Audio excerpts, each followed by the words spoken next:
Lynn Honderd, Mary's Medicinals, transdermal patches, etc.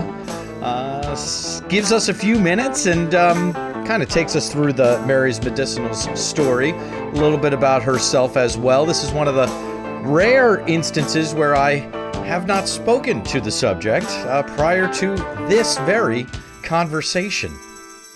So, we've got Lynn Honderd from Mary's Medicinals. Lynn, thanks so much for spending some time. Absolutely.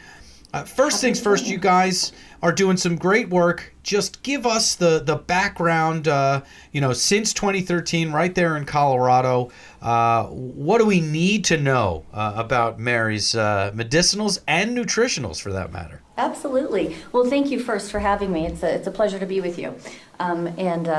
Mary's was founded in 2013, like you said, and our founder and CEO, Nicole Smith, came up with the idea of a transdermal patch. So our flagship product is our transdermal patch. It's accurately dosed, it's cleanly delivered, and it's discreet use. Those are our pillars that we strive to make all of our products by. And since then, we R&D'd it and put our first patch out on the market in November of 2013. We've been operating since then full force here in Colorado and in 4 other states. In April of 2015, we launched our CBD Mary's Nutritionals line, where we have sourced locally grown organic hemp, and we put that in products that we distribute nationally. All right. So let's kind of go ahead and unpack a few of those things. Sure. Colorado and 4 other states. Tell us which states, certainly. Sure. California, Washington, Oregon, Arizona, and we launch Vermont here next week. Okay, and that'll be the 5th state. That will be the 5th state, yes. Aside from Colorado, so 6 states in total. Yes, sir. All right. So California, Washington, Oregon, those make sense to me. Arizona and Vermont. Arizona, certainly a thriving medical kind of program there. Vermont is kind of the new kid on the block. How'd you get all the way over there? Sure. Actually, Vermont has been in the works for about a year. We just haven't launched yet with them. Our thought process was getting medicine into the hands of people that needed it and really starting to build our brand and the reputation of our products across the country. And so Vermont was one of the first people on the East Coast that reached out to us. They do have a smaller patient count, yet they're growing, and we signed with them, like I said, about a year ago, and they built their infrastructure, and so we're launching with them first out there.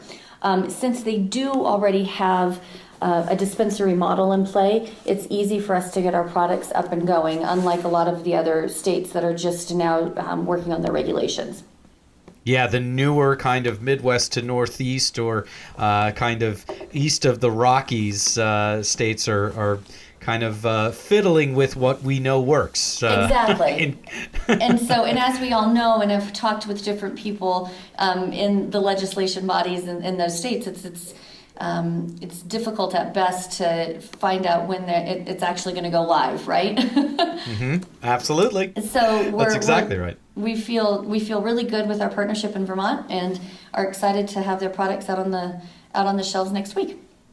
Excellent. Well, and congratulations on that. And since you said next week, I will note that it is the very end of October in 2015 when we're speaking. Yes. Mary's Nutritionals, CBD product. Go on. Tell us everything. So Mary's Nutritional, absolutely. Mary's Nutritionals was founded about May of 2015. We launched our first products end of May. We are sourcing our CBT that is grown at our small organic farm up in the hills of Colorado.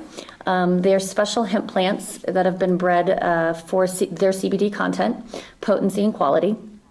And we use a great product in all of the SKUs that we put out.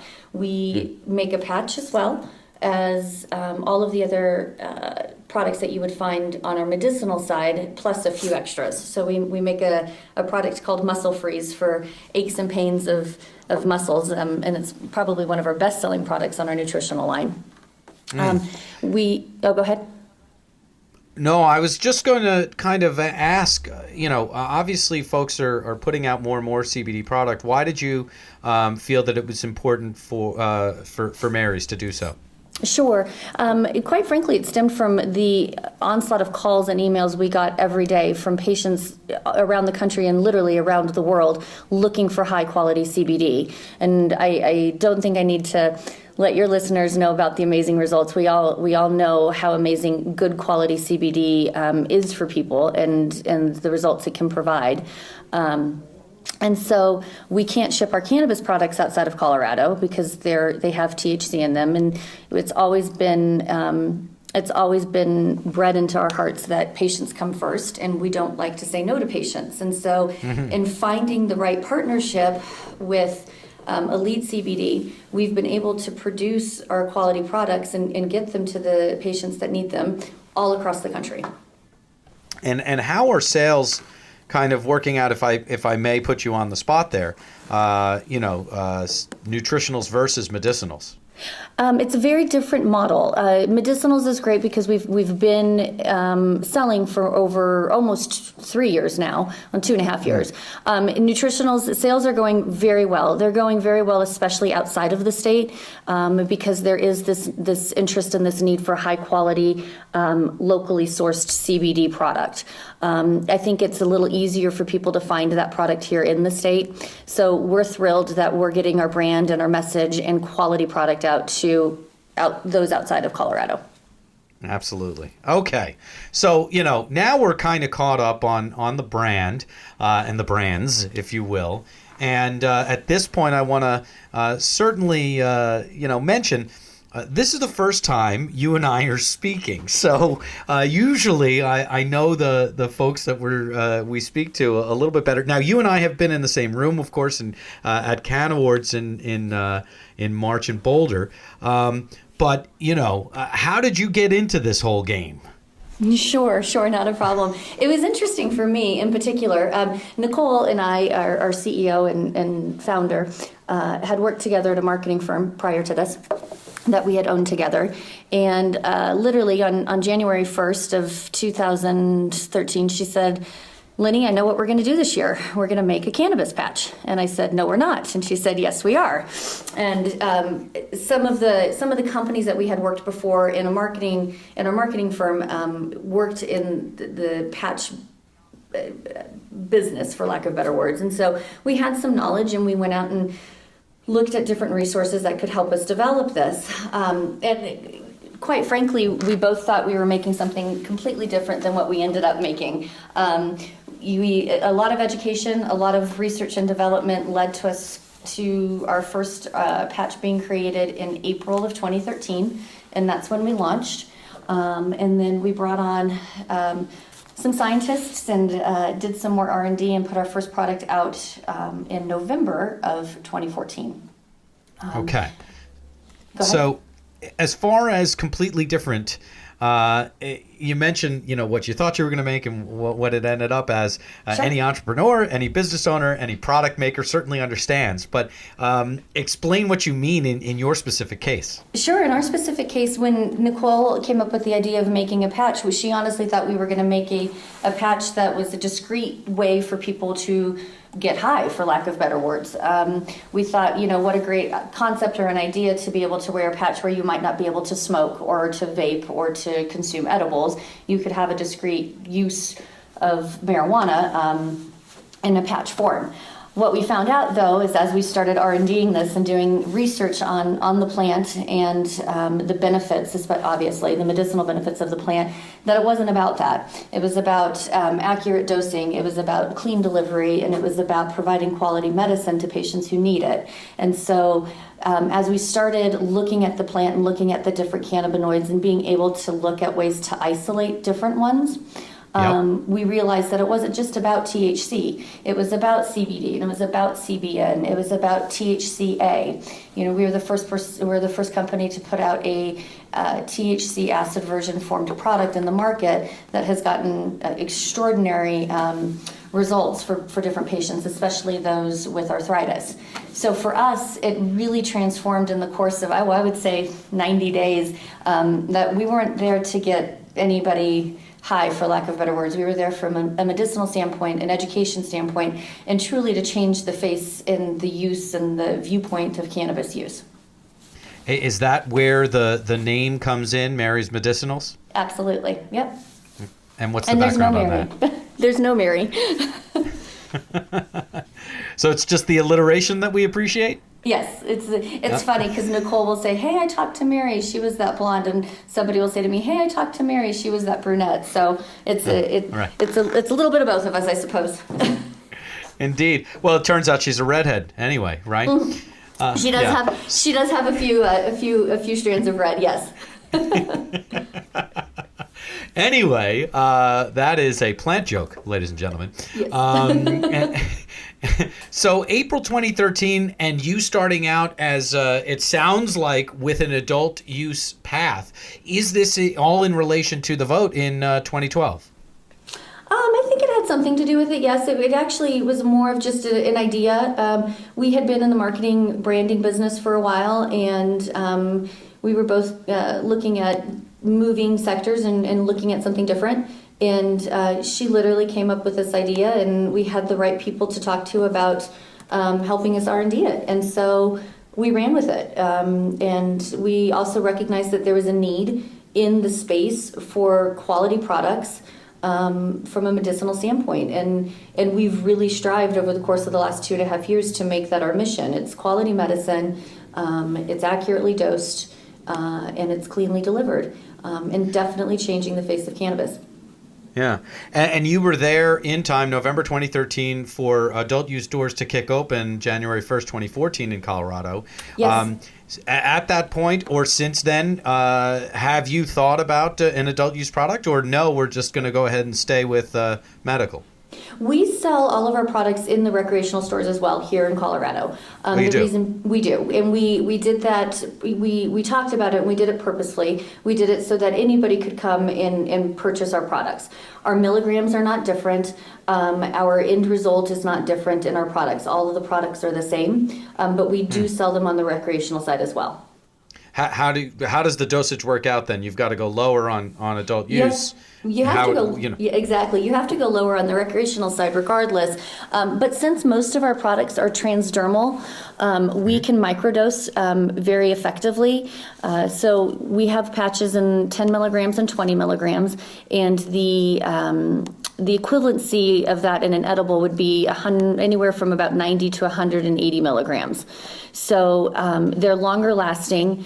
They are delivered directly into the bloodstream with our patch and our gel pens, and it allows you to truly dose your medicine. One of the things we found when we were looking at different products that we wanted to create and putting products out on the market is that you have no idea what you're getting in certain forms of cannabis, or how much concentration of THC or concentration of CBD you're getting in a product that you're putting into your body to consume.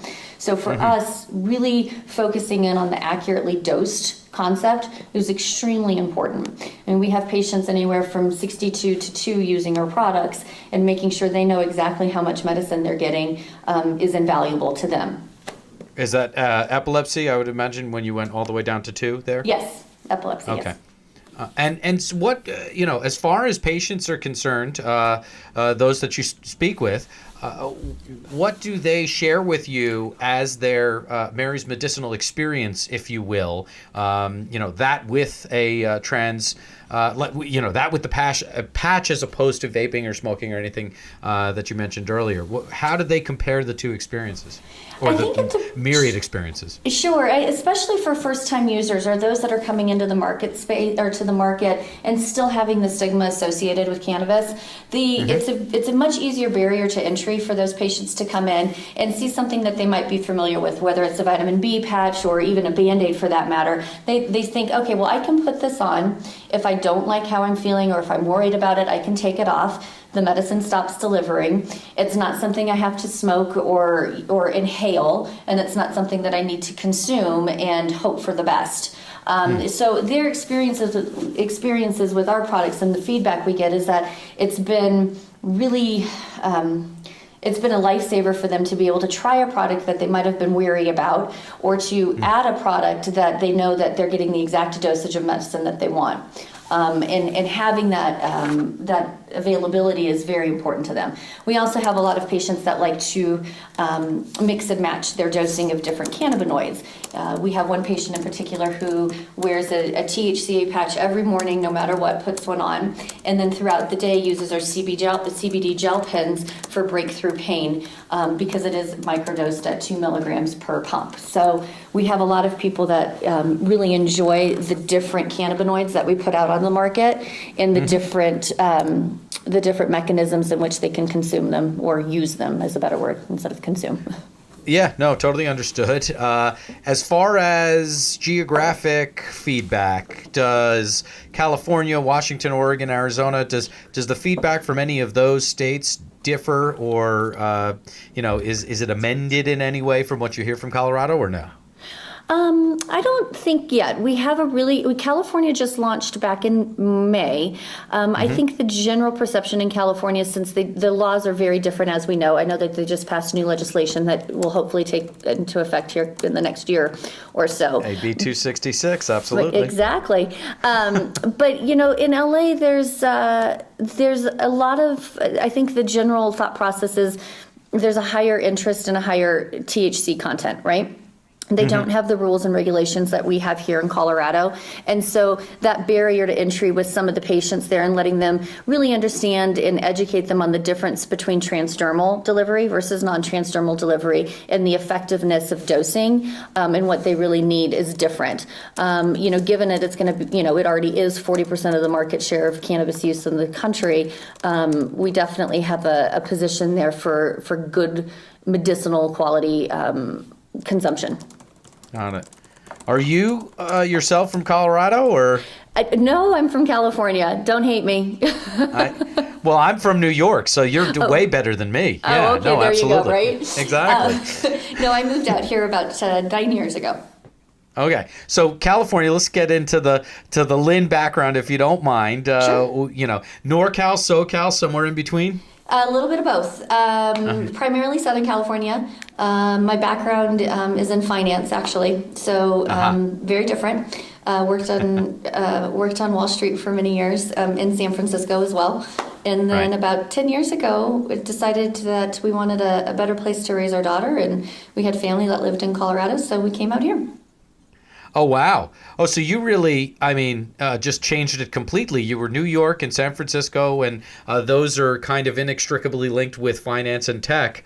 Yes. And then you said, no, let's forget No, about all I wasn't that. New York. I was San Diego, San Francisco, but worked in an investment boutique banking firm in San Francisco.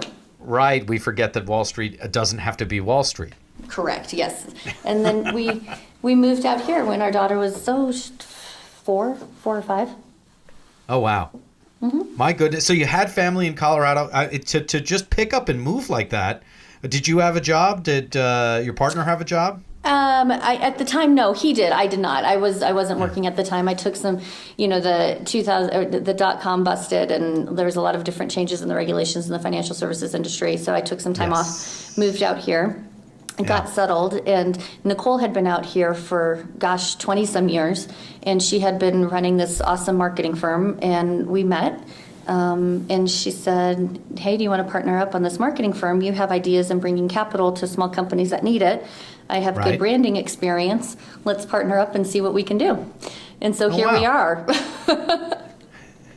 Yeah, well, so you had that marketing firm, and that's going well, and it sounds like you had kind of a patch type client. And then just the light bulb went off. Do you remember the moment, or well, you said she came to you? I remember the moment because it happened. Literally, Nicole is a savant for ideas. She has an enormous amount of ideas that are phenomenal. And it was literally New Year's Eve, 2012. So yeah, January 1st, 2013. She came up with this idea. She's like, I know what we're gonna do. And she called me up the next day, and that's exactly what she said. She's like, Linny, I know what we're gonna do this year. And I said, okie dokie. Here we go. Here we go. So, and ever since then, it's been a great honor and privilege to serve those patients who need quality medicine. It really has been. Yeah, and how has it changed? We everybody kind of says, in the cannabis industry, it's kind of like dog years. So 1 year is 7 years. You've had product out since November 2013, so that's a year and a half, or 10 or 12 years. Right. It feels like 10 or 12 years. Exactly. How has the business changed since you introduced the product first in November of 2013? Well, for us personally, we've gone from 3 employees to over 30 now in a year and a half, which has been phenomenal. We started with 1 entity, Mary's Medicinals, in 1 state, and have grown that into 6 and hopefully 8 or 9 here in the near future. We've launched a high CBD company, Mary's Nutritionals, and we've launched a high CBD pet line, Mary's Pets. So for us, it's changed quite a bit. The infrastructure has changed. And I think as far as products go, we've just been able to really continue to put out a quality product on the marketplace and do some R&D with different things that we have. We listen to the consumers and what they're looking for and what they need. And we put out products that relate to that. Oh, go ahead. No, you go ahead. I was going to say our most recent product is we just launched a vaporizer here in Colorado on our medicinal side. It's made with our elite CBD cannabis. It's 500 milligrams of active CBD. And it has about an average draw of about 200 draws per cartridge. The oil is just under 1 gram. And I think the thing that sets us apart from all of the other cartridges is that it's additive free. We use no glycol, no propylene glycol, no ethylene, glycerin, or any sort of carcinogenic chemical in our manufacturing of our vapes. A lot of vapes coming out. I know there are, and I've read and heard, and I think again the thing that sets us apart is 2 things. One, that we are additive free. Noel Palmer, our scientist here in our lab, has done numerous amounts of great R&D with our products, and so for us that's a huge selling point, is the additive free, and also where we're getting our product from. Our elite CBD is high quality CBD grown up in the Loveland area, and it's an amazing product. Excellent. And you mentioned Mary's Pets. Is that transdermal, or what is the product there? Mary's Pets is transdermal. Right now we only have 1 product out for Mary's Pets. It's our gel pen. It's infused with our CBD, and it's accurately dosed at 1 milligram per pump. Given weight and size of most animals, we lowered our dosing on that. And it's a fun little project for all of us. I have two labs that are near and dear to my heart, so it was fun for us to put this out there. But there's definitely a huge demand for treatment for people's pets with CBD. Absolutely, another burgeoning product area without question. Yeah. And it's going really well, and people really enjoy it. What did you notice, if you've got your 2 labs there? What did you notice from prior to the transdermal and post? Sure. For my older lab, Lily, she's 8 and she's a black lab. She's coming with arthritis now, and so her joints tend to bother her a lot, and I was really against using Rimadyl, which is a well-known anti-inflammatory medication for dogs in particular, that veterinarians prescribe. And so when we decided that we were going to try and launch an R&D on pets, I went ahead and used her as a guinea pig for the CBD use. And it's been amazing. It's a huge difference. She's running around. She can go up and down the stairs now a lot easier. And it's just it's a nice thing to have for her.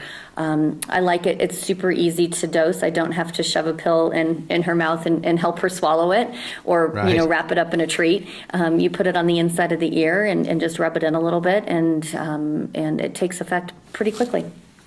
Excellent. All right, and did I hear you say 8 or 9 states? Do you want to share with us where you might be going? Illinois, New Hampshire, Connecticut, Massachusetts, and we're looking at Maryland. All right, so you've got all the hot spots on your list there. Yes, we do. All right, so you're obviously focused on the right spots, and looks like a whole lot more of New England there, and a little bit of the Midwest, right. And the Eastern Seaboard there. So hopefully, sometime in 2016, it actually will be evenly distributed across the U.S. And by it, I mean the cannabis economy, right? Yes, absolutely. So, we have spoken about a lot, and again, I can't wait to be in a room with you again soon, so that you and I can build our personal relationship. No, I look forward to it. Indeed.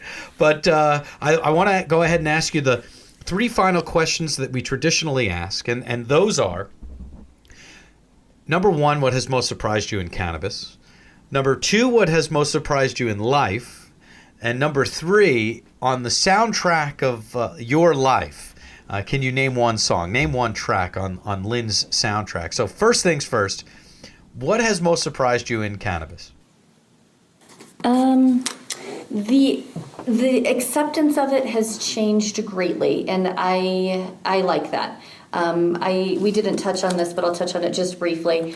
I actually was not in favor of the legalization of it, because I was uneducated about it and I didn't understand the benefits of it. So what I've really enjoyed seeing in the course of the last 2 years in particular is the acceptance of it from mainstream America. And I think that for me in particular has been a personal journey that maybe that's surprising me in cannabis and in life, but for me that's been a great personal journey, as well as a journey in seeing how the viewpoints of people have changed on cannabis. Yeah, it is remarkable, to say the least. What about life? What has most surprised you in life? That tiny question. Oh, what's most surprised me in life? Well, that's not loaded, is it? That I can't predict the weather and I don't have enough time, right? No, I don't know. It's most surprised me about where I'm at. How about that? I never thought I'd be in this industry, ever, in a million years.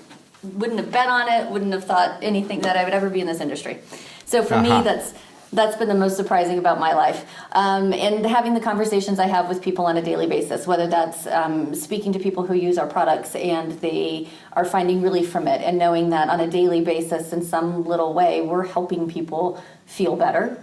And that has been coming from the finance industry, where you don't necessarily have that thought process in your head on a daily basis, to be able to say we're doing good for people that really need it is a great thing to rest your head on at night. Yeah, no, and one of the reasons why we wanted to talk to you is you guys are doing such great things.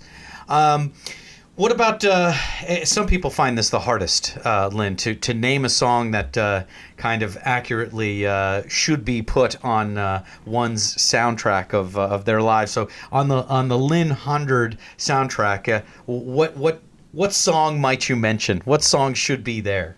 On the Lynn Honderd soundtrack, what song should be there?